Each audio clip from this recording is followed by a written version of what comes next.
गुजारिश है वे कि मैं ज़्यादा पिछले मुशारे भी दसिया सी कि मैं नसर दा लिखारी हाँ, लेकिन मैं पंजाबी ज़बान के हवाले नाल काफ़ी जिहड़ी साडी तहरीक है वो शेर भी लिखे ने, नज़मां गज़लां इस हवाले नाल भी ने। ते एक मेरा स्टूडेंट या तालब इलम दी दौर का एक लम्मी नज़म सी, वो मैं 2-3 शेर सुना के तो फिर अगे गल टोरने आ। ये भी है माँ बोली दा वैन, माँ बोली दा वैन, पंज दरिया दी रानी सा मैं, इस धरती दी हानी सा मैं। पंज दरिया दी रानी सा मैं, इस धरती दी हानी सा मैं। हजारां वरे पुरानी सा मैं, हजारां वरे पुरानी सा मैं, एक अनमोल कहानी सा मैं। उबड़ा नूं ते तरस ना आया, अपनिया क्यों मैनू इंज भुलाया।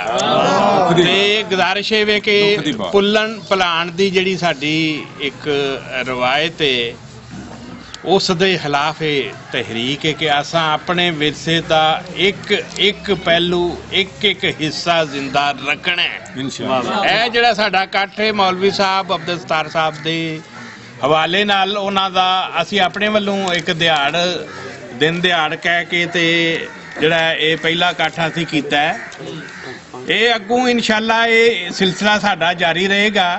ते मौलवी साहब दा बड़ा जिहड़ा सी नसीहतां देण वाला सी, इस्लाम दे बारे, आम जिंदगी अखलाक दे बारे बहुत वधिया उन्हां दा जिहड़ा पैगाम सी।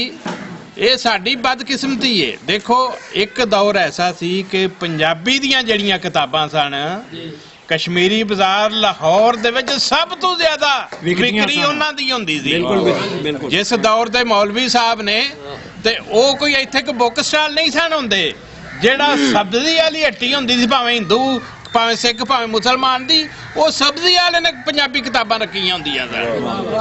यानी ये सी अवाम दे नाल पंजाबी ज़बान दी जुड़त। और एक एक किताब भावें हीर वारिस शाह सी, भावें सैफुल मलूक सी, ते भावें एसएनएल किसे सी मौलवी गुलाम रसूल दा, ते इन्हां दा जिहड़ा कससुल मोहसिनीन और इकरामे मुहम्मदी यानी सल्लल्लाहु अलैहि वसल्लम, ये हज़ारां दी गिनती विच उस दौर विच जदों लोग दाने दे के हर शै लैंदे सन।